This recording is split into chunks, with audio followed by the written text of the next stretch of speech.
เข้ารับการบรรพชาอุปสมบทหลายร้อยรูปได้ตัดสินใจบรรพชาอุปสมบทต่อและได้ศึกษาทั้งพระปริยัติ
เป็นศาสนาประจำชาติไทยพระพุทธองค์ทรงสอนสั่งให้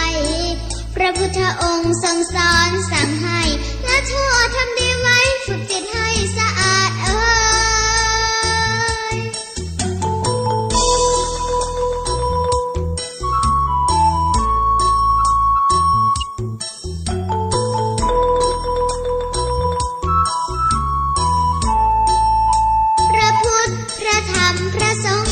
ชาติไทยดำรงอยู่คู่ปัตภีพระรัตนตรัยส่งเสริมให้เรามีพระรัตนตรัยส่งเสริมให้เรามีเกียรติยศศักดิ์ศรีด้วยบารมีพระพุทธองค์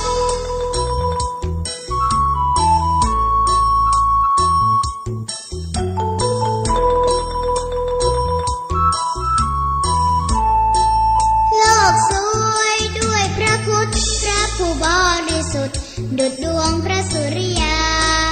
ชาวพุทธกราบไหว้บูชา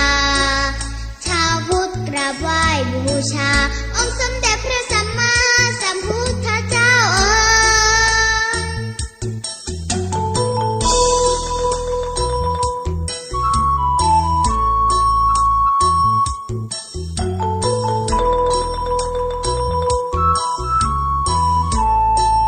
โลกสวยด้วยพระธรรมผู้ปฏิบัติตามคำสอนย่อมสุขอุรายึดมั่นทานศีลภาวนายึดมั่นทานศีลภาวนาปฏิบัติบูชานำพาสู่นิพพาน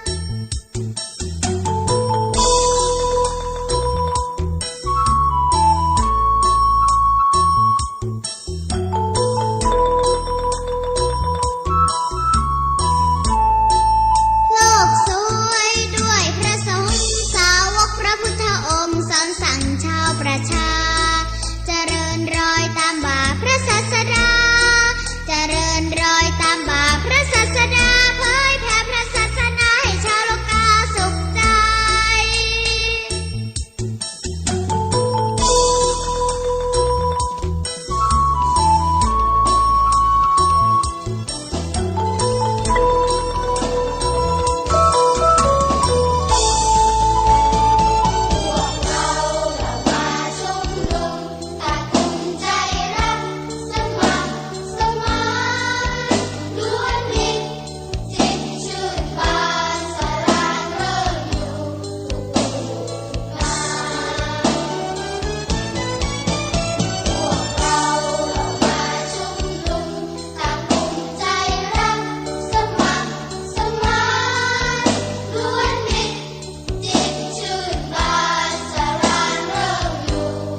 ท่านกำลังฟัง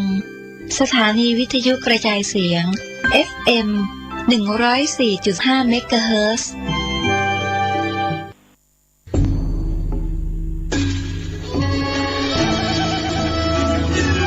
ขอเชิญพุทธศาสนิกชนทุกท่านร่วมทำบุญผ้าป่าสามัคคีและร่วมเป็นเจ้าภาพโรงทานในพิธีทำบุญ1 ทศวรรษ 10 ปีที่พักสงฆ์สถาบันธรรมาภิวัตรบ้านศพเตินตำบลศพปาดอำเภอแม่เมาะจังหวัดลำปางในวันที่17 สิงหาคม 2565 เวลา 9 นาฬิกาถึง 15 นาฬิกา 30 นาทีบุญใหญ่ 10 ปีมีครั้งเดียวท่านสามารถร่วมทำบุญและเป็นเจ้าภาพโรงทานผ่านบัญชีธนาคารกรุงไทยสาขาประตูชัยชื่อบัญชีที่พักสงฆ์ธรรมาภิวัตรเลขบัญชี 536-075-5318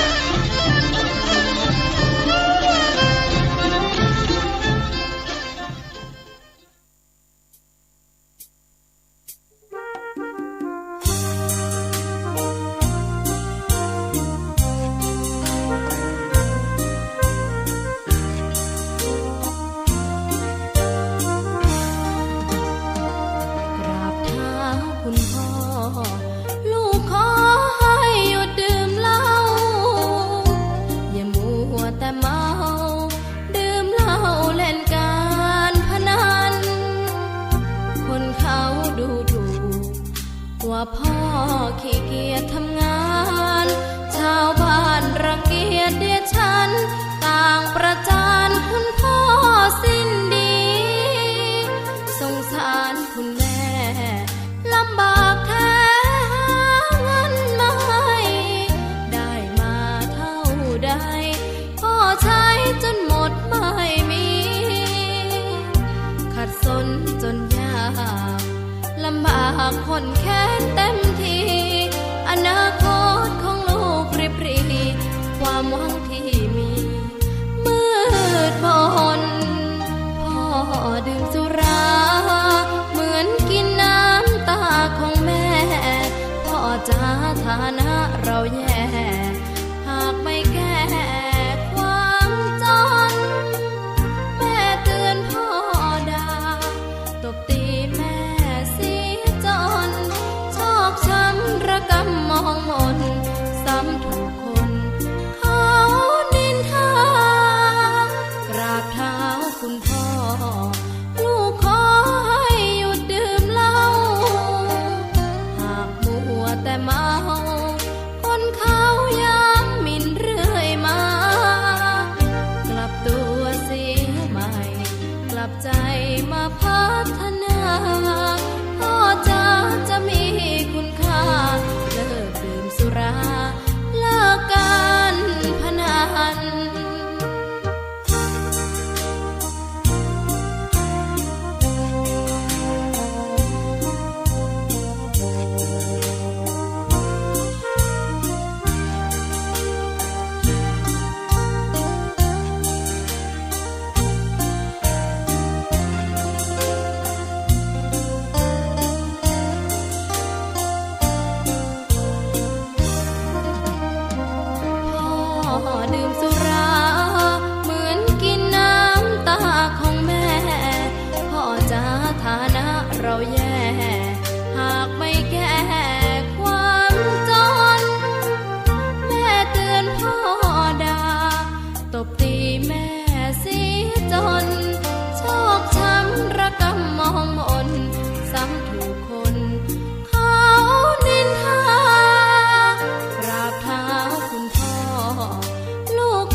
ที่นี่สถานีวิทยุ FM 104.50 เมกะเฮิรตซ์วัดฝายหินมหาวิทยาลัยเชียงใหม่จังหวัดเชียงใหม่รายการต่อจากนี้ไปขอเชิญท่านผู้ฟังทุกท่านเข้าสู่รายการดีมีคุณค่าน่าติดตามรายการเกษตรเพื่อชีวิตดำเนินรายการโดยกลุ่มรักเกษตรประสานงานโดยนายพิชัยคงพิทักษ์คณะเกษตรมหาวิทยาลัยเชียงใหม่หมายเลขโทรศัพท์053944030ขอเชิญทุกท่านติดตามรับฟังได้ณบัดนี้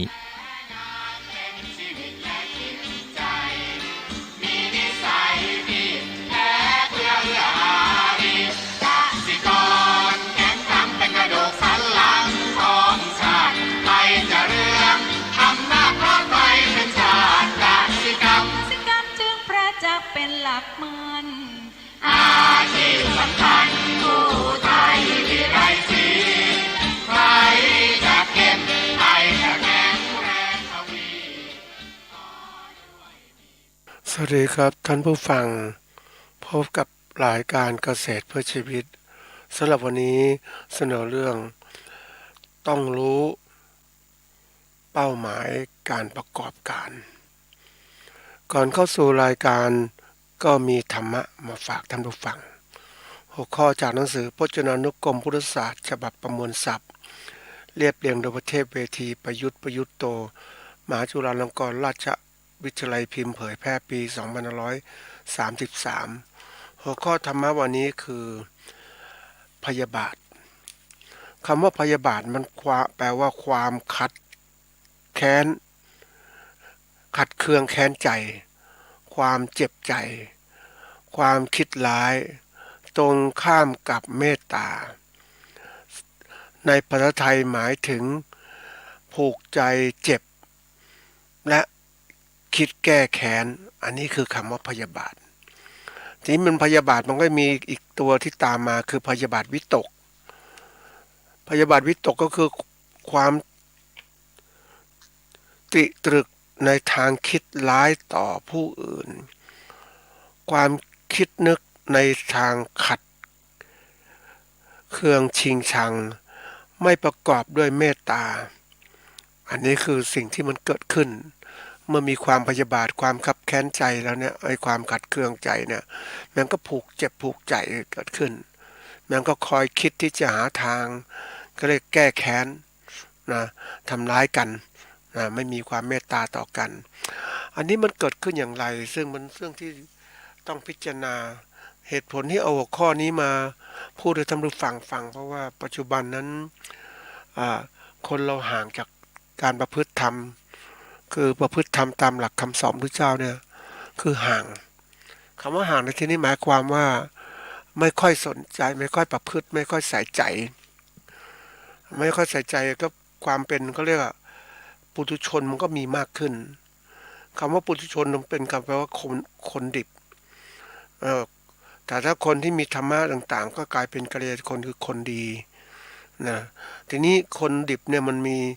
การประพฤติต่างๆเป็นประจำตามสัญชาตญาณความเห็นแก่ตัวเห็นแก่ได้ความก็เรียกโลภะโทสะโมหะมาที่ไหนเอาหมดเลยเพราะว่ามันไม่มีตัวสติปัญญารู้เท่าทันอารมณ์มันก็ไหลไปตามกระแสอารมณ์ที่ปรุงแต่งไปเนี่ยกระแสอารมณ์ที่มันมีโลภโกรธหลงก็พาไปเพราะนั้นมันก็กลายเป็นว่าทำให้มนุษย์นั้นกลายเป็นเหมือนกับสัตว์ทั่วไปแล้วมีความโหดร้ายมีอะไรต่างๆมากมายทีนี้ที่สำคัญก็คือว่าเราอยู่ในโลกปัจจุบันเนี่ยเราต้องเรียนรู้โลกที่ว่ามันคือคนจิตใจของคนมันไม่ค่อยดีงามเหมือนแต่ก่อนแล้วเพราะว่าสิ่งที่อยู่ดีๆปัจจุบันก็คือการที่มีกฎหมายควบคุมแต่ถ้าไม่มีกฎหมายควบคุมเนี่ยใจของคนมันก็จะไหลไปตามความทะยานอยากของตนเองทีนี้มันต้องที่เอามาพูดเพราะว่าเป็นเรื่องที่น่ากลัวเนื่องจากว่าคนเนี่ยห่างจากธรรมะไม่สนใจปฏิบัติเพราะนั้นมันก็เป็นไปตามก็เรียกกระแสของคนดิบนั่นเองอยากทำอะไรทำอยากทำแค่อะไรต่างๆอันนี้มันจะเกิดขึ้นมันก็จะกลายเป็นสิ่งที่น่ากลัวคนเราถ้าไม่คิดถึงความน่ากลัวมันก็เพลิดเพลินไปกันหลงก็สบายๆไม่คิดอะไรแต่ถ้าเราคิดถึงความน่ากลัวที่เกิดขึ้นจากคนที่มัน เป็นคนไม่ดีเนี่ยมันร้ายได้ตลอดนะท่านผู้ฟังมันร้ายได้ตลอดเหมือนเราเคยเห็นสุนัขที่มันดุร้ายเนี่ยพันธุ์ดุร้ายถ้าพันธุ์ดุร้ายเนี่ยมันไม่มีการฝึกไม่มีการก็หลักต่างๆมันก็จะกลายเป็นสุนัขร้ายจริงๆกัดทุกสิ่งทุกอย่างกัดคนกัดนู่นกัดนี่ไปหมดนี่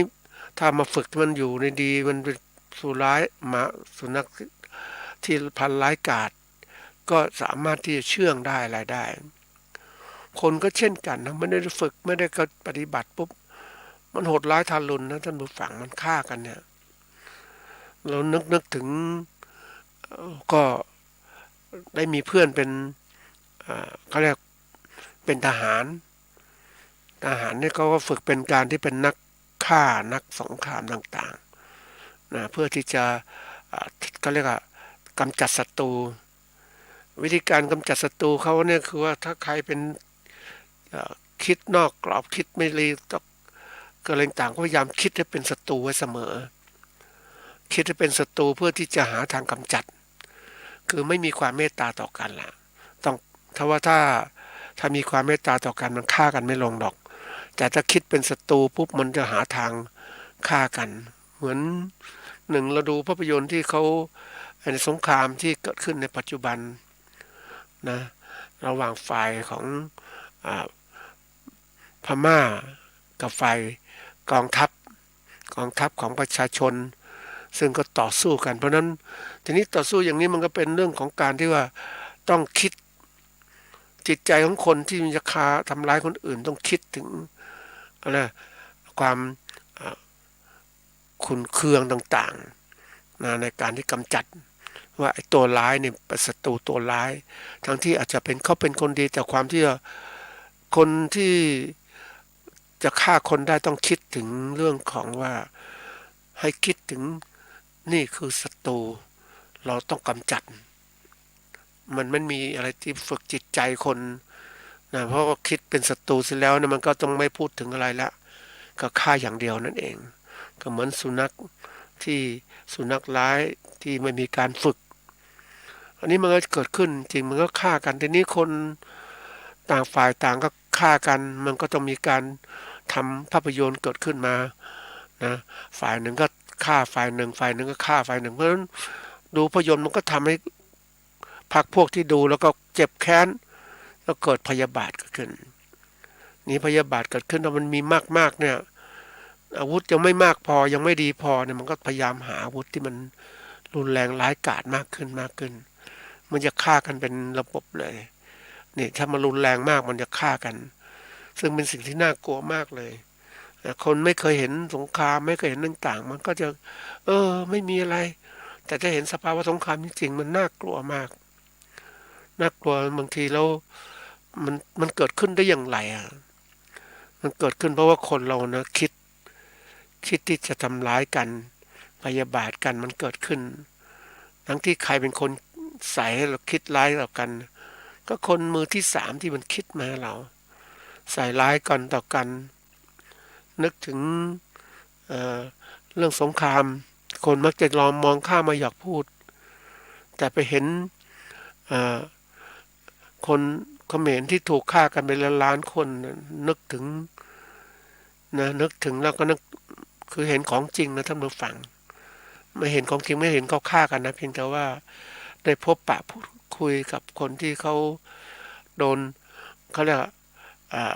โดนกักกันที่หนีรอดจากการถูกทำร้ายต่างๆมันก็เป็นเรื่องที่ว่าหัวหน้าใหญ่สั่งให้จัดการทีนี้ลูกน้องก็ต้องทำตามที่หัวหน้าใหญ่ทั้งที่มันไม่มีตัวตนสั่งกันเป็นทอดแล้วฆ่ากันอย่างนี้ที่สุดจับตัวอะไรใครไม่ได้เลยฆ่ากันหมดไปหรือเปล่าแล้วก็ลงท้ายว่าใครคือคนสั่งฆ่าซึ่งก็ไม่มีคนมาสั่งตรงนั้นเรื่องของการฆ่ากันเป็นสิ่งที่น่ากลัวมาก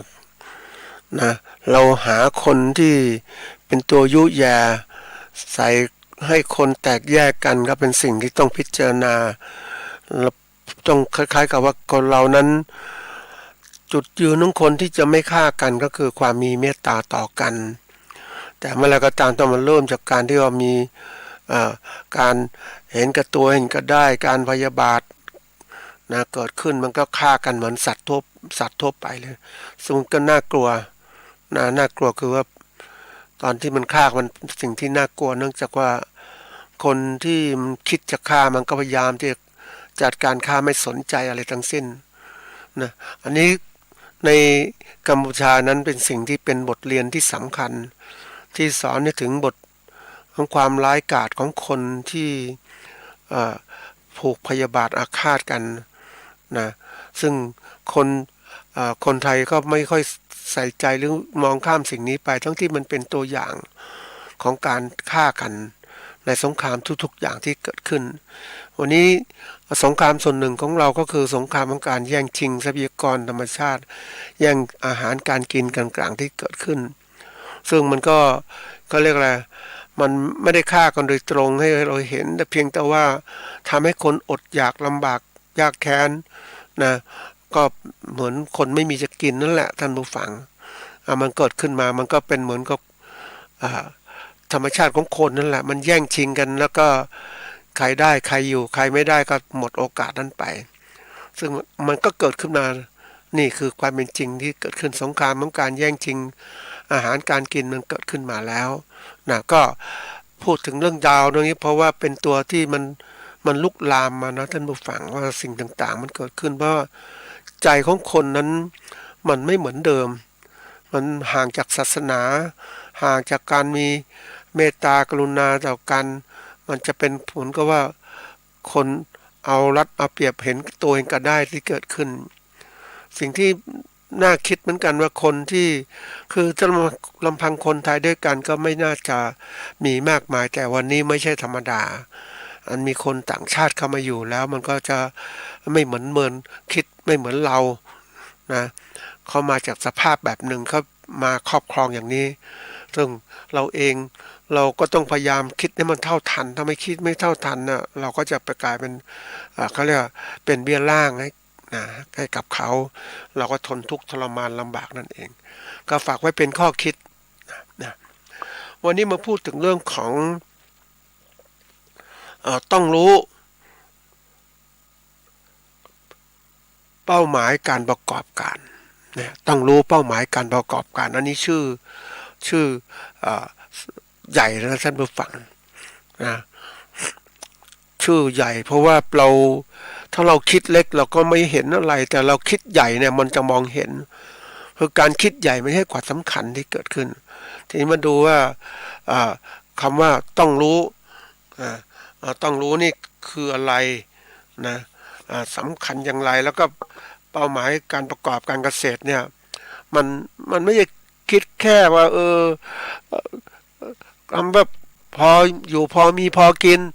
นั่นคือเรื่องของคนรุ่นเก่านั่นเองแต่เรามาคิดถึงคนรุ่นใหม่เขาไม่ได้คิดอย่างนั้นแล้วนะเขามาสู่โลกของความเป็นจริงโลกที่จะต้องคิดอย่างทันสมัยนะทีนี้คำว่ารู้เนี่ยแปลว่าเขาเรียกแปลว่าทราบเข้าใจนะทราบเข้าใจแจ้งเนี่ยรู้นะทีนี้คำว่าไอ้ต้องเนี่ยเป็นคำก็เรียกคำกริยาคำว่าต้องเนี่ยเป็นคำกริยาช่วยบอกความแน่ใจหรือบังคับบอกความแน่ใจหรือบังคับบอกความแน่ใจบังคับต้องรู้เนี่ยต้องบอกความบังคับต้องรู้นะถ้าไม่รู้เนี่ยมันเหมือนกับว่าลำบากแน่นอนนะคนไม่รู้เนี่ยแล้วก็เหมือนกับคนที่มีวิชานั่นแหละมันไม่รู้ไปเรื่องไม่รู้อะไรไม่รู้ฉันรู้แค่นี้แล้วเสร็จแล้วตัวเองก็ลำบากเพราะความไม่รู้มันต้องรู้จริงด้วยนะท่านผู้ฟังทีนี้ไอ้คำว่าเป้าหมายเนี่ยนะเป้าหมายคือนะคนส่วนใหญ่บางทีเราก็เข้าใจเหมือนกันนะคำว่าเป้าเนี่ยเป็นคำนามว่าสิ่งที่กำหนดไว้เพื่อเป็นจุดหมายเนี่ยเป้านะเราสิ่งที่กำหนดไว้เป็นจุดหมายทีนี้ไอ้คำว่าเป้าหมายเนี่ยนะก็แปลว่าเป็นคำนามเป็นแปลว่าบุคคลหรือสิ่งที่เป็น เป้าแห่งการโจมตีหรือเป็นศูนย์กลางแห่งความใส่ใจหรือสังเกตนะความหมายศูนย์กลางใส่ใจสังเกตนะเราจะเป็นผู้ประกอบการเนี่ยเราจะทำกำไรจากการประกอบการเกษตรต้องสังเกตให้เป็นนะว่ามันเป็นยังไงบ้างมันไม่ใช่ว่าคิดคือคนเนี่ยเรียกว่าพัฒนาการคิดมันทีละขั้นละขั้นนะคนคิดทีละขั้นละขั้นมันก็เลยคิดช้าคือมองว่าเจอปัญหาก็แก้ไปทีละขั้นละขั้นกันแล้วกันนะทั้งที่มันถ้าเราคิดเป็นนะมองเห็นปัญหาทะลุปูโป่งมาแล้วจะเกิดปัญหาเราคิดเราก็ลงมือทำทีนี้ทำมันก็เชื่อมโยงกับเป้าหมายที่เรามองมันเป้าหมายนี้เป้าหมายนี้เป้าหมายนี้มันทีละขั้นแล้วมันเห็นหมดเลยอ่ะมันก็ทำมันเชื่อมโยงทีละเป้าหมายมันก็เห็นชัดเจนใช่ไหมไม่จะทำไปทีละอะไรเจอปัญหาทีก็มาคิดหาทางแก้ทีนึงมันเหมือนกับคนที่ทำตายาวๆก็ไม่ยอมทำนะคิดสั้นๆอย่างเคยเล่าท่านผู้ฟังว่าคนที่มักจะลำบากเนี่ยคือคนที่ไม่ค่อยดูอย่างพวกคนที่แก้ปัญหาเฉพาะหน้าเนี่ยคิดอะไรแก้ปัญหาเฉพาะหน้าไว้แค่เนี้ยนะแล้วก็แก้ปัญหาเสร็จก็มีสุขละก็พอใจอย่างเนี้ยไม่เคยคิดเหมือนเราต้องหัดคิดเหมือนคนที่เป็นทุกข์อ่ะทุกข์คือความไม่สบายกายไม่สบายใจที่มันเกิดขึ้นมันทุกข์เนี่ยมันทุกข์มันมีตัวปกติคนเราถ้าไม่เห็นทุกข์ก็ไม่ยอมปฏิบัติไม่ยอมลงมือทำเห็นทุกข์ก็ลงมือทำเนี่ยเป็นธรรมชาติของคนนี่แหละทีนี้ถ้าเราพิจารณามันชัดเจนนะทุกข์เนี่ยมันมีสองตัวทุกข์ที่เราเห็นกับทุกข์ที่ยังมองไม่เห็นเรามองให้มันชัดเจนนะทุกข์ที่มองเห็นเนี่ยส่วนใหญ่คนชอบมองไปที่ทุกข์ที่มองเห็นที่ไม่เห็นก็บอกไม่มีทุกข์แต่ถ้าเรามองอย่างชาญฉลาดของเราเนี่ยเรารู้เลยว่าทุกข์ที่มันเกิดขึ้นอย่างเราเองเนี่ยจะต้องแก่ต้องชราแล้วเนี่ยเราเห็นทุกข์ข้างหน้าได้เกิดขึ้นเพราะนั้นวันนี้มันก็ทำให้การคิดของเรานั้นใช้ชีวิตอย่างไม่ประมาทมองไปที่ข้างหน้าเฮ้ยเราต้องเตรียมการไว้นะวันนี้เราแข็งแรงเราทำต้องมีกินมีใช้แล้วนะเพราะนั้นเราต้องเก็บเงินเพื่อข้างหน้าเนี่ยจริงอยู่ทุกข์ข้างหน้ายังไม่เกิดขึ้นเพราะต้องรอแก่ไปหน่อยถึงจะเห็นทุกข์แต่วันนี้เราเห็นแล้วเนี่ยเพราะธรรมชาติของคนมันสอนเราเดี๋ยวนี้มันมีนาฬิกาชีวิตบอกว่าช่วงจังหวะไหนจะเป็นยังไงแล้วก็เตรียมการเก็บสะสมเงินทองเพราะนั้นเวลาจะถึงวันนั้นเรามีเงินสู้กับมันพร้อมทุกอย่างก็เรียกว่าเตรียมตัวรองรับทุกข์ที่จะเกิดขึ้นข้างหน้านี่การมองอย่างนี้เรื่องสำคัญนะท่านผู้ฟังมองเวลานักธุรกิจเนี่ยเขาทำการวิเคราะห์ธุรกิจเนี่ยอย่างชาญฉลาดเขามองไปข้างหน้าจะเป็นอย่างไรไม่อย่าคิดเอาเฉพาะตื้นๆมองอะไรก็มองเอาแค่ตื้นๆอย่างเนี้ยคือไม่เห็นอะไรมีความสุขแค่นี้มีสุขเอาแค่นี้เป็นวันๆหนึ่งพอแล้วก็น่าเบื่อเหมือนกันนะท่านผู้ฟังคุยกับคนที่เขาเรียกว่ามองโลกเนี่ยมองแบบโลกอย่างตื้นๆเนี่ยคุยกับคนมองโลกตื้นๆเนี่ยมันรู้สึกมันอึดอัดเหมือนกันนะท่านผู้ฟังเพราะว่าเขาเนี่ยเหมือนกับว่าทำไมไม่มองมันกระจ่างชัดเป็นเส้นทางก็เรียกเส้นทางให้การบรรลุความสำเร็จของคนมันไม่ใช่มาทีละเป้าหมายเล็กๆมันเป็นเป้าหมายใหญ่มันต่อเนื่องไปนู่นแต่คนว่าเอาแค่คิดแค่เนี้ยอย่างพอกินคิดเขาเนี้ยคือไม่คิดไปข้างหน้าจะเป็นอย่างไรเราเตรียมการไม่ใช่อย่างนี้ข้างหน้ามันมีอะไรอีกที่น่ากลัวที่ต้องเตรียมการอีกสถานการณ์ในการค้าการขายสินค้าเกษตรจะเป็นยังไงมันต้องเตรียมการออกแบบผลิตภัณฑ์ออกนู่นออกนี่มันเตรียมไว้ข้างหน้าแต่ว่าบางคนบอกต้องไปคิดอะไรมันมากมายมันไม่ถึงก็คิดแค่วันนี้ก็พอแล้วเนี่ยประเภทอย่างเนี้ยแล้วเวลาเจอสถานการณ์จริงๆเป็นอย่างไรมันไม่ทันนะท่านผู้ฟังเพราะนั้นการคิดอย่างพระพุทธเจ้าท่านสอนให้เราไม่ประมาทเรามองไปข้างหน้าอย่าประมาทนะอย่างเงี้ยจริงอยู่กับปัจจุบันแต่ใจของเรามองทะลุปุโป่งไปถึงอนาคตแล้วสิ่งที่เราต้องการเป้าหมายการบรรลุมรรคผลนิพพานนู่นเนี่ยตัวอย่างอย่างเนี้ยเพราะนั้นทำปัจจุบันนั้นดีสะสมบารมีเดี๋ยวก็ถึงเองเนี่ยเขาก็ทำเนี่ยทีนี้ที่ยกตัวนี้ขึ้นมาพูดเพราะว่ามันเป็นเรื่อง คนที่คิดเนี่ยคิดตื้นๆเนี่ยมันก็เลยกลายมองอะไรไม่ออกว่าเหมือนนักเดินเรือนะท่านผู้ฟังคนที่เป็นนักกัปตันเดินเรือเขาฉลาดนะเขาจะไม่ยอมไว้ใจเด็ดขาดเราก็ว่าคือบนเส้นทางเดินเรือของเขานั้นเขาจะต้องรู้นะรู้ที่ว่าไอ้ข้างหน้าจะมีตออะไรต่างๆที่มีไหมขัดขวางมีเขาเรียกว่าปากการังมีอะไรไหมโขดหินไหมที่มันโผล่พ้นไม่เห็นนั่นคือส่วนหนึ่งแต่มันไม่เห็นอยู่ข้างล่างมันมีไหมก็ต้องเอาเรดาร์ส่องไปดูข้างหน้าเตรียมการมีแผนที่เดินทางตรงไหนให้มันปลอดภัยนะไม่ใช่ปล่อยคือมืดโดยสติปัญญามืดโดยแว่นขยายก็ไม่เคยหาอะไรมาดูเพราะนั้นมันก็เลยเดินเรืออย่างอันตรายดีไม่ดีเรือไปชนโขดหินที่อยู่ใต้น้ำลึกๆเนี่ยนะเป็นยังไงบ้างนะดีไม่ดีไปเจอเดินเรือไปเจอเรือที่มันล่มอยู่ลำที่แล้วมันขวางทางเดินอยู่นั่นนะมันต้องคิดนะต้องดูฟังมันไม่ใช่เรื่องจะชีวิตเนี่ยถ้าคนใช้ชีวิตแบบเรื่อยๆเฉยๆมันก็ไม่เห็นเท่าไหร่อ่ะแต่ถ้าคนใช้ชีวิตอย่างมีจุดประสงค์ความเป้าหมายของชีวิตของเราเนี่ยว่าชีวิตนั้นจะไม่ประมาทชีวิตนั้นจะต้องสร้างคุณมีเวลาสร้างคุณงามความดีเขาจะไม่ประมาทในชีวิตหรอกเขาจะใช้ชีวิตอย่างคุ้มค่าที่สุดนะทุกเวลาทุกนาทีมีคุณค่าจะปล่อยเวลาผ่านไปไร้ประโยชน์ไม่ได้หรอกเราจะปล่อยเหมือนคนยังคิดอยู่เนี่ยท่านผู้ฟังยิ่งโลกปัจจุบันเนี่ยคนที่ก็เรียกอะไรไม่เตรียมตัวไม่เตรียมใจใช้ชีวิตสุขสนานเพลิดเพลินอย่างนี้เนี่ยมีเขาเรียกมีเหล้าสุราเพียบไปหมดเลยไม่พอมียาเสพติดต่างๆเพียบไปอีกมีกัญชากัญชงกระท่อม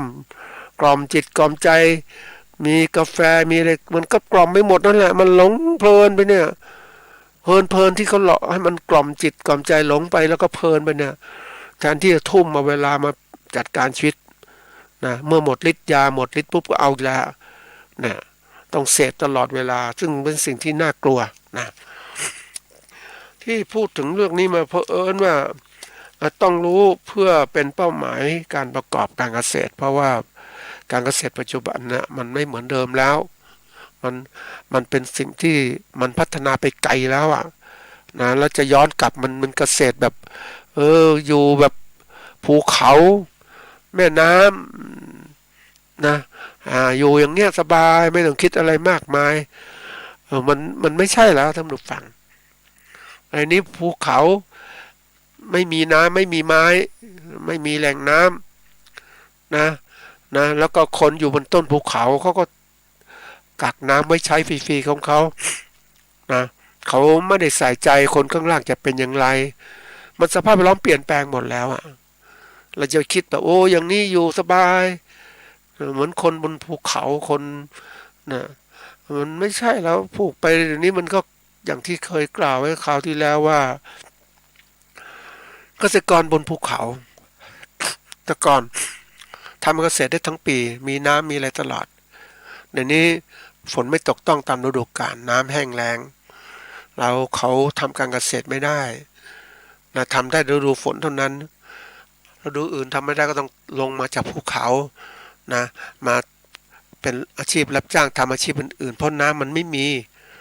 ต่างคนต่างแย่งอย่างแหล่งน้ำกันเนี่ยนะยิ่งพืชผลพันธุ์ไม้ต่างๆบนภูเขาบางชนิดที่ดีๆเขาก็กักน้ำมาไว้ใช้แล้วคนที่ไม่มีทุนไม่มีอะไรก็ไม่มีโอกาสไม่มีท่อวางต่างๆในการดึงน้ำไปไว้ในแปลงตัวเองมันก็ลำบากแล้วใช่ไหมอันนี้คือสิ่งที่เป็นจริงมันคือเราเวลาดูโลกเนี่ยเราต้องดูโลกของความเป็นจริงที่กำลังประสบอยู่แล้วก็ความที่จะเกิดขึ้นในอนาคตเนี่ยมันต้องดูให้เห็นเป็นจริงเหมือนกันเพราะว่าถ้าเรามีวิสัยทัศน์เรามีข้อมูลมีอะไรต่างๆมันทำนายต่างๆได้มันเห็นเนี่ยสภาพความเปลี่ยนไปของโลกมันเป็นยังไงโลกมันร้อนขึ้นโลกอะไรขึ้นมันเห็นมันรู้นะท่านผู้ฟังมันเหมือนกับว่ามันก่อนเราก็คิดว่าตาของเราไม่ดีพอเราไม่มีความรู้แต่เดี๋ยวนี้เรามีตาข้างนอกแล้วมีดาวเทียมไปดูโลกมันเปลี่ยนแปลงยังไงบ้างทุกเวลานาทีมันก็เปลี่ยนยังไงเราเตรียมการอย่างไร นะหาทางแก้ปัญหาในปัจจุบันเพราะมันเห็นเนี่ยเหมือนคนญี่ปุ่นที่เขาเห็นฝนจะตกหรือไม่ทำนายช่วงเวลานั้นเป็นไงพายุจะเข้าอย่างไรเนี่ยเขามีดาวเทียมอุตุนิยมวิทยาที่เขาทันสมัยมากนะเราเองก็เราเป็นนักประกอบการเกษตรต้องมีความทันสมัยนั่นเองที่จะเกิดขึ้นทีนี้ไอ้ต้องรู้เนี่ย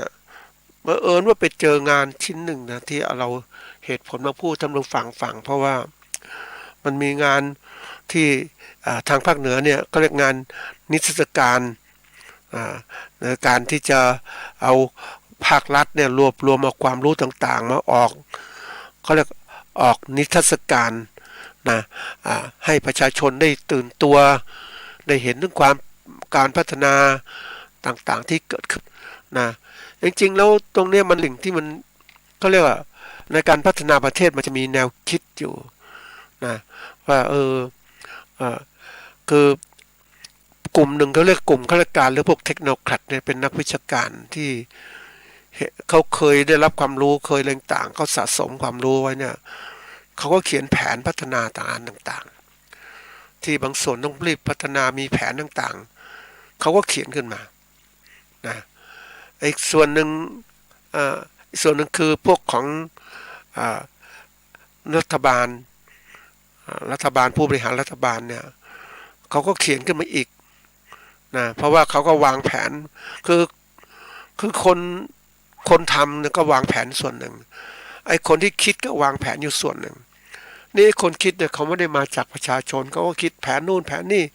อย่างแผนนโยบายแห่งชาติ20 ปีก็มันไม่ทันสมัยกับเปลี่ยนโลกแล้วล่ะมันคิดจากคนที่กลุ่มคนแก่แล้วมาคิดถึงโลกนะจะเป็นต้องทำนู่นเตรียมนี่มันไม่ใช่มันเป็นแผนที่เรียกว่าคิดขึ้นมาเพราะสมัยก่อนเนี่ยสถานการณ์ต่างๆมันสามารถเดาคาดการได้มันไม่ค่อยเปลี่ยนแปลงแก้ไขเพราะว่าไอ้ความเจริญก้าวหน้าทางวิทยาศาสตร์นี่มันไม่เข้าก้าวหน้าเท่าไหร่มันก็สามารถจะเขียนว่าเป็นนู่นเป็นนี่เพราะนั้นแผนที่วางแบบเขาเรียกว่าคงที่มันสามารถใช้ได้ระดับนู้นนะแผนพัฒนาเศรษฐกิจและสังคมฉบับที่1อย่างเนี้ยนะมันสมัยก่อนใช้ได้เดี๋ยวนี้ไม่ได้แล้วท่านผู้ฟังมันต้องเขียนแผนให้เป็นแบบเนี้ยไดนามิกที่มันเปลี่ยนแปลงไปตามกาลเวลาเพราะนั้นมันระบุอะไรไม่ได้ต้องคนที่เก่งจริงๆเขาวางแผนวิสัยทัศน์เนี่ยโอ้ไม่ธรรมดานักเหมือนกับบริษัทเนี่ยที่เขามีแผนกวางแผนพัฒนาองค์กรของเขาเนี่ยเขาเตรียมการเขามีความรู้มากนะนี่คนที่มาวางแผนต่างๆเนี่ยมันก็เขาก็วางแผนโดยเฉพาะของภาคนักเทคโนแครตต่างๆเนี่ยเขาคิดถึงความที่จะมั่นคงที่เกิดขึ้นส่วนรัฐบาลเนี่ยก็แน่นอนคิดไปตามความต้องการตนเองซึ่งเป็นอย่างนั้นถึงเขาเรียกวิสัยทัศน์ของผู้บริหารถ้ามันไม่เก่งจริงนะท่านผู้ฟังมันยุคนี้ก็ต้องบอกว่ายุคที่ว่าทุกระดับชั้นเนี่ยในระดับของผู้เป็นเจ้าของธุรกิจหรือผู้บริหารขนาดใหญ่เนี่ยผู้บริหารที่ชำนาญที่เก่งๆก็ต้องมีความรู้ความเชี่ยวชาญการบริหารไม่ธรรมดานะท่านผู้ฟังไม่ใช่บริหารเพื่อความมั่นคงอย่างเดียวบริหารจริงๆบริหารเศรษฐกิจสังคมการเมืองการปกครองสิ่งแวดล้อมต่างๆที่มันเป็นปัจจัยทั้งหมดเนี่ยให้มันมีความมั่นคงให้มันต่อสู้ยังไงเอาชนะกับสถานการณ์ที่เปลี่ยนแปลงต่างๆมันถึงจะเกิดความมั่นคงในเจริญก้าวหน้าของประเทศแต่ถ้าเรามุ่งมองว่าบริหารเพื่อความมั่นคงของตัวเรานะมันก็ประเทศก็ไม่เจริญนั่นเองนี่คือตัวอย่างมันเป็นทฤษฎีของการที่ว่าเราจะพัฒนาประเทศได้เจริญเนี่ยมันอยู่ในเรื่องของว่าทำยังไงต้องสร้างคนไทยให้มีความสามารถมีความรู้มีความสามารถมีอิสระที่จะคิดทำทุกอย่างแล้วคิดเนี่ยมันคนที่มันเคยมีความอิสระเนี่ยมันจะคิดทำการต่างๆได้มากขึ้นไม่ใช่แบบถูกล้อมกรอบเหมือนเราเคยเห็นไหมว่าข้าราชการกับนักบริหารเนี่ยนะข้าราชการกับนักคนไม่ใช่เป็นข้าราชการที่ทำงานเอกชนมันแตกต่างกันประสิทธิภาพมันแตกต่างกันมากเลย การคิดการอ่านภาคราชการนี่เราก็คิดอ่านกลัวนู่นกลัวนี่เดี๋ยวเจ้านายว่านู่นตัวนี้ไม่อยากคิดอะไรอยู่นิ่งๆสบายดีกว่าแต่เอกชนไม่ใช่เอกชนต้องคิดตลอดเวลาว่าทำยังไงให้มันมีความเจริญก้าวหน้าทั้งการงานต่างๆขององค์กรต่างๆถึงจะทำถ้าทำไม่ดีปุ๊บตัวเองก็ถูกไล่ออกเพราะนั้นมันบีบบังคับเพราะนั้นคุณภาพของคนที่มันเกิดขึ้นมาเนี่ยมันต้องแตกต่างกันนะคุณภาพประสิทธิภาพของคนอย่างเดี๋ยวนี้ก็บอกผู้บริหารบางคนเนี่ย40 กว่าก็เป็นผู้บริหารแล้วนะของเอกชนนะเพราะว่ามันแข่งขันกันเนี่ยมันต้องเก่งเอาคนเก่งนะแต่ของคนภาครัฐจะ60แล้วมาเป็นผู้บริหารถามว่ามันบริหารทันมันไม่ทันแล้วไม่คิดต่างๆก็ไม่ทันเพราะกรอบของความคิดเป็นคนของคนทำงานมันถูกครอบมาโดยความคิดของคนโบราณประเภทอย่างนั้นข้าราชการก็พยายามที่ถูกปลูกฝังทำยังไงให้คนคิดมากให้คนคิดน้อยๆเขาจะสามารถที่จะสร้างเขาเรียกอะไรปกครองได้ง่ายนะเป็นอย่างเนี้ยนะทีนี้เขาคนเก่งก็ปกครองยากมันก็เลยไม่อยากจะสร้างคนเก่งนะทีนี้ประเทศทำมันไม่ธรรมดานะทีนี้ไปดูงานเขามาปุ๊บเนี่ยก็เลยเห็นว่าสิ่งที่เขาแสดงเขาเรียกพยายามรัฐบาลเนี่ยแนวตัวก่อนเนี่ยก็เรียกว่าเวลาแสดงงานแต่ละที่แต่ละทางต่างองค์กรต่างอะไรต่างก็อยากแสดงของตัวเองนะทิศทางตัวเองไปอย่างนู้นไปงี้แต่เดี๋ยวนี้มันไม่ใช่แล้วเดี๋ยวนี้การบริหารงานยุคใหม่นะเขาจับทิศทางอะไรที่เป็นหลักทุกคนต้องประสานงานหลักด้วยกันจะแยกไปอย่างนู้นไม่ได้มันเหมือนกับว่าการวางแผนยุทธศาสตร์เนี่ยมันจะทำให้คนเนี่ยมีเป้าหมายเดียวกันในการที่จะทำให้เอาสร้างความสำเร็จที่เกิดขึ้นช่วยกันมันมีเป้าหมายรวมไม่ใช่เป้าหมายแยกนะอันนี้คือตัวสำคัญเพราะนั้นเขาก็พยายามเอาความรู้ต่างๆมาใช้ในการที่จะเอามากำหนดทิศทางเป้าหมายเพื่อพัฒนาประเทศไปสู่ความยั่งยืนเพราะแต่ก่อนเนี่ยเวลาวางแผนต่างคนต่างทำแต่องค์กรเนี่ยต่างวางแผนจะทำตัวเองสร้างโน่นสร้างนี่เขียนก็มันก็ขอไปอย่างสมมุติเอาง่ายๆกรมส่งเสริมเกษตรก็อยากจะส่งเสริมนู่นส่วนนี้ไปนะไม่ได้มองเฮ้ยส่งเสริมไปแล้วจะเป็นยังไงแล้ววิธีการทำเกษตรก็พัฒนาไปฉันก็ทำท่านไปอย่างนี้มันไม่ประสานเหมือนบริษัทในบริษัทเขาเวลาเขาทำการเอาตัวอย่างง่ายๆท่านผู้ฟังบริษัทของเอกชนที่เขาผลิตเมล็ดพันธุ์พืชอาหารเลี้ยงสัตว์ข้าวโพดเนี่ยตัวอย่างข้าวโพดนะข้าวโพดเนี่ยเขาก่อนเนี่ยเขาผลิตเมล็ดพันธุ์ข้าวโพดเพื่อที่จะเอามาเป็นอาหารสัตว์นะแล้วก็เขาคัดเลือกเขามีแผนกคัดเลือกต่างๆคัดทดลองต่างๆและศึกษาระดับของการที่มันจะกินพันธุ์นี้มันจะเป็นยังไงบ้างมันกินธาตุอาหารไหนเป็นยังไงคุณภาพยังไงแล้วก็ผลผลิตต่อไร่เป็นยังไงศัตรูระบาดไหมมีศัตรูมีระบาดก็ต้องพยายามที่ตัดแต่งพันธุกรรมเกิดขึ้นเอาใช้ยีนของบาซิลัสทุรินซิสใส่ลงไปทำให้พวกแมลงต่างๆกินไม่ได้เพราะนั้นสามารถผลิตเม็ดพันธุ์ข้าวโพดซึ่งสามารถให้ผลผลิตต่อไร่สูงอย่างเนี้ยนะทีนี้นี่คือการวางแล้วก็เขาก็สามารถที่ผลิตแล้วก็ขายเป็นเม็ดพันธุ์ไม่พอขายเป็นเมล็ดสู่โรงงานทีนี้เขาทำไปปุ๊บมันก็เกิดความก็เรียกว่าเห็นช่องทางในการทำธุรกิจเพราะนั้นเขาก็เห็นว่าเฮ้ยตอนนั้นเลยทำข้าวโพดหวานสารต่อพันธุ์ข้าวโพดหวานซึ่งก็ทำให้เขาเนี่ยผลิตเมล็ดพันธุ์ข้าวโพดหวานแล้วก็ผลิตข้าวโพดหวานเองผลิตข้าวโพดหวานเองเนี่ยก็จะให้คนมาต้มกินแต่ละฝักนั้นช้าไปก็เลยต้มเรียบร้อยเลยใส่เขาเรียกใส่ภาชนะจะกินเมื่อไหร่ก็ได้อันนี้กลายเป็นที่นิยมมากแล้วมันเป็นอุตสาหกรรมอาหารแล้วมันคือคนคิดเนี่ยมันเป็นผู้บริหารใหญ่ของเขาม มองว่าจะต้องพัฒนาไปยังไงขั้นตอนยังไงจะค้าขายยังไงส่งเข้าเป็นอาหารที่ไหนยังไงมองเห็นหมดทุกอย่างนะนี่การเป็นผู้บริหารเนี่ยก็เห็นช่องทางของการจำหน่ายออกอย่างไรบ้างนี่ระดับของบริษัทเอกชนนะนี่มาดูของภาครัฐเองก็คิดเฉพาะส่วนกรมวิชาการจะคิดแบบนี้พาณิชย์ไปอีกแบบหนึ่งอย่างเนี้ยแล้วก็เพราะนั้นเกษตรกรที่อยู่ตรงกลางเป็นผู้ผลิตไม่รู้จะทำยังไงถูกบอกเขาบอกให้ผลิตก็ตามเขาอย่างเนี้ยนะมันก็เลยกลายเป็นว่าผลิตมาแล้วขายไม่ได้ขาดทุนทำไงใครรับผิดชอบก็ไม่มีใครรับผิดชอบอ่ะก็เกษตรกรต้องรับผิดชอบเองเนี่ยนี่คือสิ่งที่เกิดขึ้นทีนี้ในแนวโน้มของการเอาวิชาการใหม่ๆมาใช้เขาพยายามเขียนซึ่งก็ต้องยอมรับว่าเมื่อไปดูงานอันนี้ดูภาพรวมนะท่านผู้ฟังมาเล่าให้ฟังนะคือคนที่จะชมงานเนี่ยคนที่ชมงานเนี่ยมันเป็นงานที่มีความรู้ค่อนข้างสูงนะความรู้นี่สำคัญมากเลยมันต้องมองให้ออกแล้วจะเห็นช่องทางที่เขานำเสนอมันเป็นมีคุณค่าอย่างไรซึ่งก็ถือว่ามีคุณค่ามากนะในการที่มองเห็นข้างหน้านี้เป็นยังไงแต่คนที่เข้าชมนะมันผู้ประกอบการเล็กๆนั้นมันน้อยท่านผู้ฟังเขาแค่ไปผ่านแล้วก็เสร็จแล้วไปซื้อนู่นซื้อนี่ซื้อสินค้าไปนู่นนี่ไปไม่มีใครมาคุยมาสอบถามเอาวิชาการจริงๆไปใช้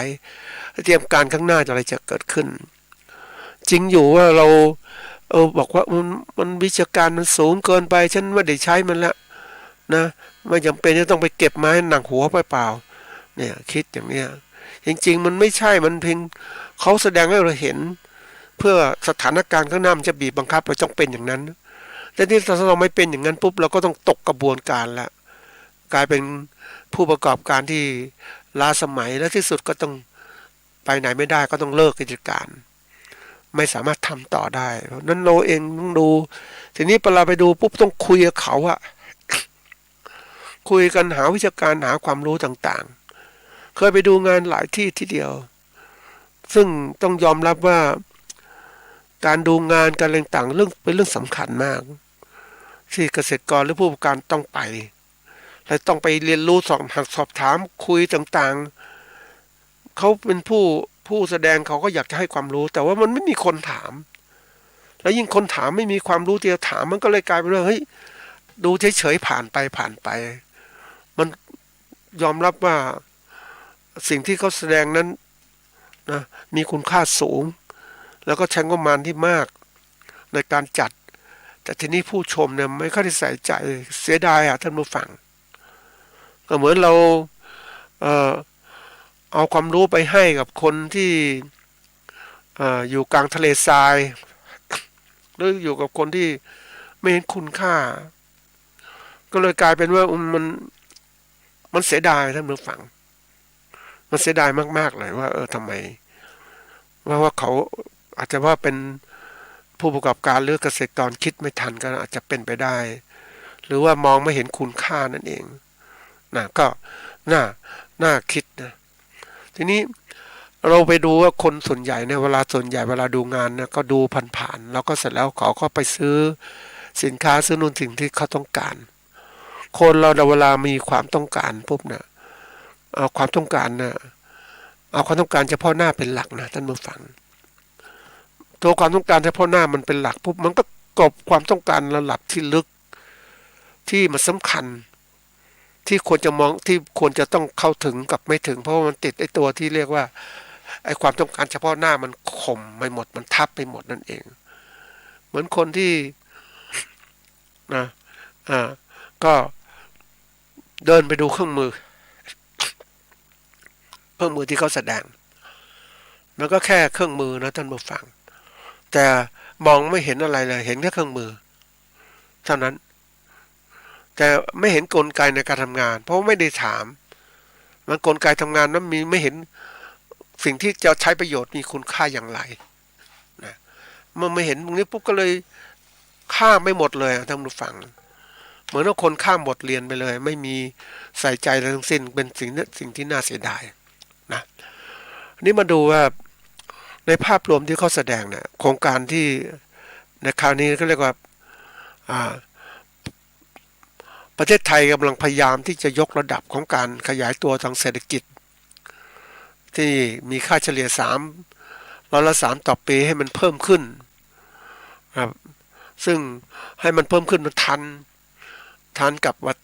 ความเจริญก้าวหน้าของประเทศถ้ามันช้ามันไม่ไหวแล้วเนี่ยนั่นก็สร้างปัญหาที่เกิดขึ้นคือประเทศมันไม่พัฒนาแล้วก็ไม่พัฒนาปุ๊บนะไอ้คนที่มีโอกาสพัฒนาก็พัฒนาไปเร็วมากเลย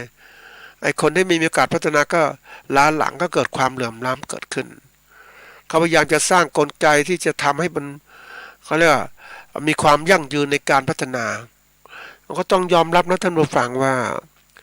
จะหวังความยั่งยืนในการพัฒนาได้อย่างไรถ้าประชาชนเองเนี่ย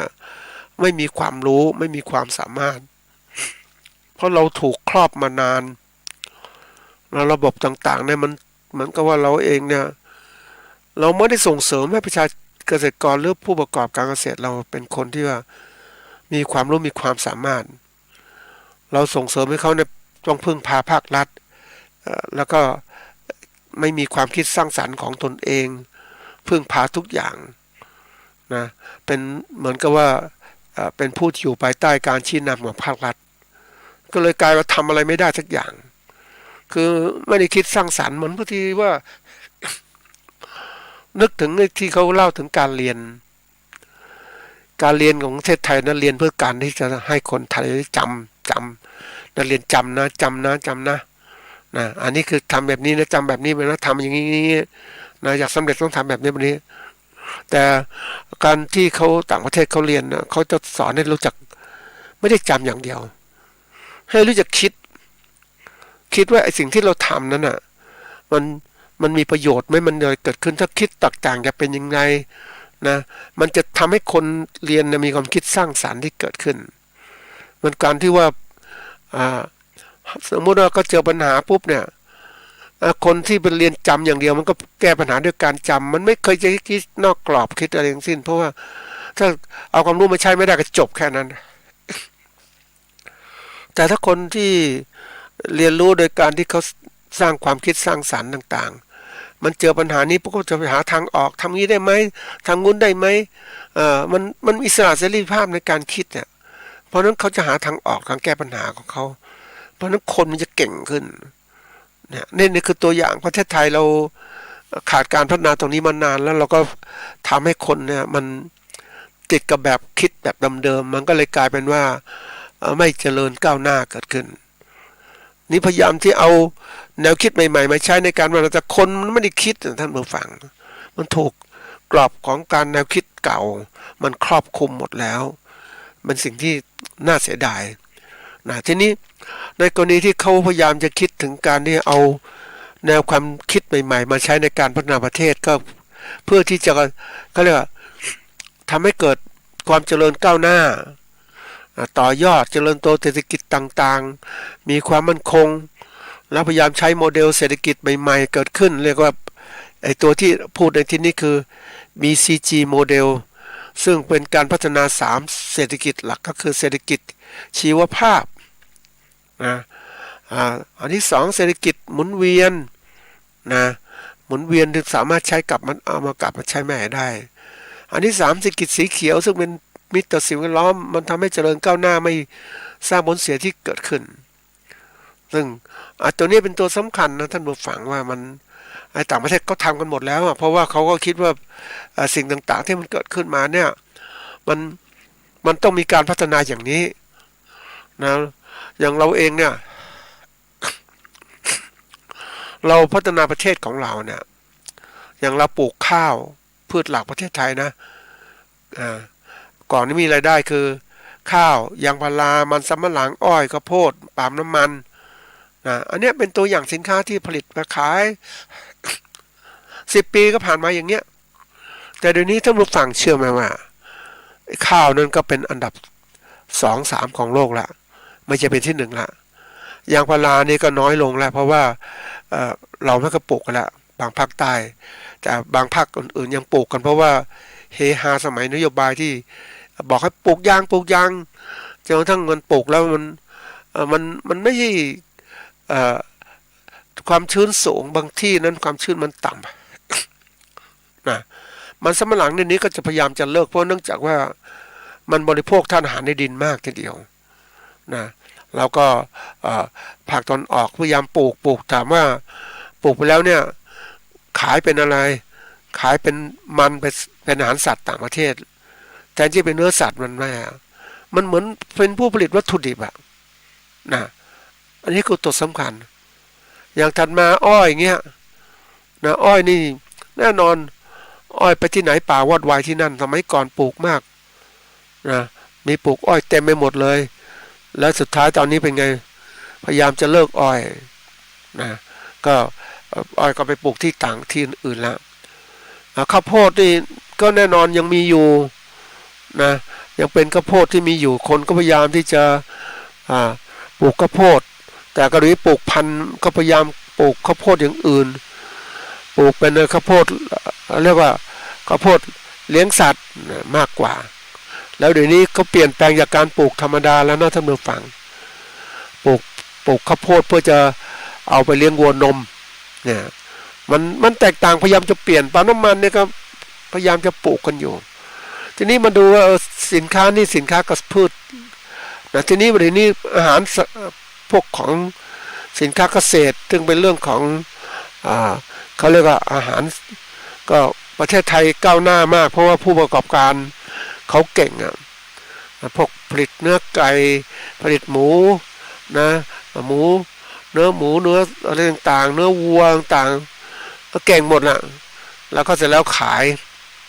ซึ่งพยายามขายในระบบของการเป็นอาหารสัตว์ทั่วโลกเขาก็มีเป้าหมายเพราะว่าบริษัทที่เข้ามาดำเนินการประกอบการเกษตรเนี่ยเขาไม่ใช่บริษัทธรรมดาเขาคิดการไกลถึงอนาคตของอาหารของโลกเพราะนั้นเขาจึงวางแผนยุทธศาสตร์ของการสร้างให้ประเทศไทยเป็นแหล่งผลิตอาหารออกสู่ทั่วโลกแล้วเขาก็ทำสำเร็จซึ่งเขาใช้เครื่องจักรต่างๆในการทำนะเราเกษตรกรธรรมดาเราทำไม่ค่อยได้แล้วเพราะว่าอะไรทุกอย่างมันเป็นเขาเรียกว่าใช้วิทยาศาสตร์เทคโนโลยีชั้นสูงขึ้นมาแล้วก็มีการค้นคว้าอาหารสัตว์ต่างๆที่เกิดขึ้นคนที่เขามีความรู้มากเขาก็ไปได้ดีแล้วเขาก็เติบโตทีนี้เกษตรกรเองเนี่ยทำยังไงก็ลำบากแล้ววันนี้เกษตรกรลำบากมากเรื่องของการที่จะผลิตอาหารขายนะมันไม่เหมือนเดิมแล้วนะเพราะนั้นบางทีสิ่งที่เกิดขึ้นก็คือว่าเกษตรกรเองเนี่ยนะในขนาดระดับเล็กๆเนี่ยลำบากมากเพราะว่าไม่สามารถผลิตสินค้าเกษตรขายได้เพราะว่าเนื่องจากว่าเราเองนะไม่ได้ควบคุมการประกอบการเป็นระบบเราแค่เป็นผู้ที่เรียกว่าผลิตแล้วก็ขายคนอื่นต่อจริงๆแล้วถ้าเราคุมตลาดได้ด้วยตัวเองการเป็นผู้ประกอบการเนี่ยก็สามารถยั่งยืนได้แต่นี่มันไม่ใช่เพราะฉะนั้นมันสู้กับบริษัทพวกผู้การขนาดใหญ่ไม่ได้เขาพยายามทำเข้ามาคุมหมดแล้วทีนี้ในเรื่องของเศรษฐกิจเนี่ยมันอย่างที่บอกว่าวันนี้บางอย่างในประเทศไทยผลิตมาเนี่ยนะผลิตสินค้าเกษตรมันก็อย่างผู้ประกอบการรายใหญ่ๆเขาก็พยายามถอนคือย้ายฐานการผลิตไปประเทศอื่นๆอย่างตัวอย่างนะผลิตไม้ตัวอย่างนะพวกของกระดาษที่ปลูกอยู่ข้างใต้ผลิตกระดาษนะเขาก็ย้ายแหล่งผลิตไปที่จีนอย่างเนี้ยนะของเราผลิตได้ส่วนหนึ่งแต่ว่ามันไม่มากนะเพราะคนยังกลัวอยู่ในการใช้พื้นที่ทีนี้มันดูว่ารัฐบาลก็มองถึงว่าจะพัฒนาไปอย่างไรให้มันเกิดขึ้นยังไงทีนี้อย่างที่บอกว่าความแตกต่างการพัฒนามันเกิดขึ้นผู้ประกอบการที่เก่งก็จะไปสบายมากผู้ประกอบการเกษตรที่ไม่เก่งก็ลำบากในการที่จะพัฒนาการต่างๆได้ภาพรวมต่างๆถ้าพูดถึงแล้วเนี่ยยิ่งพัฒนาไปช่องว่างและความแตกต่างระหว่างกลุ่มของผู้ประกอบการมันจะมีมาก ผู้การที่เก่งก็จะมีฐานะที่ดีขึ้น ผู้การที่ไม่เก่งก็ลำบาก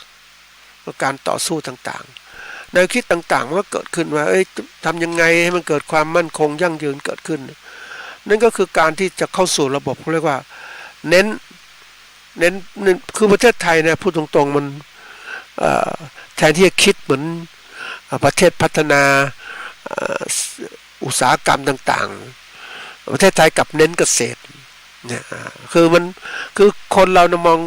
จะผลิตอะไรก็ตามเนี่ยมักจะมองที่ว่าเฮ้ยเรามีอะไรบ้างก็คิดตามนั้นนั่นคือจุดแข็งของเราว่าเราต้องมีตรงนี้แต่ว่าความจริงแล้วเนี่ยเวลาพัฒนาการต่างๆเนี่ยมันต้องคิดถึงว่าเฮ้ยเราจะพัฒนาอะไรให้มันเติบโตขึ้นมันไม่ใช่คิดแบบเอาเฉพาะจุดของเราที่เราเด่นแต่เราคิดบางทีเราไม่มีสินค้าที่เด่นแต่ของผู้บริหารประเทศซึ่งมันไม่แค่เก่งไม่ใช่มืออาชีพท่านผู้ฟังเข้ามาบริหารประเทศมันก็เลยพังอย่างนี้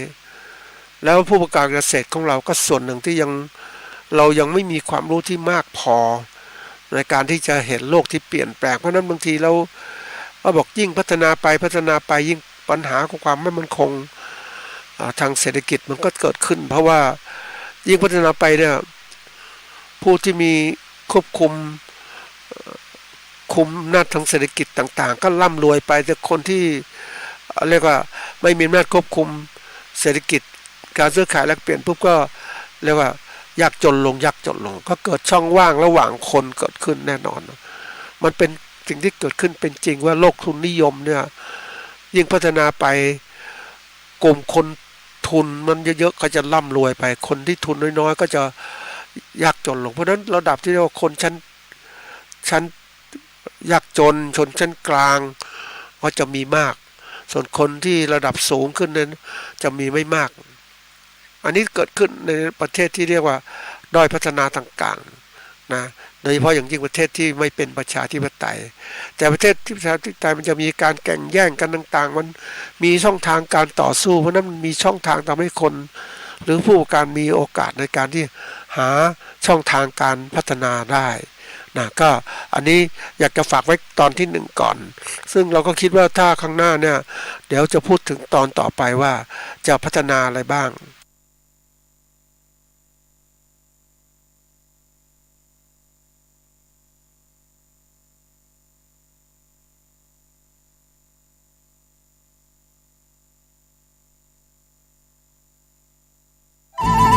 ที่จบไปแล้วนั้นเป็นรายการเกษตรเพื่อชีวิตดำเนินรายการโดยอาจารย์พิชัยคงพิทักษ์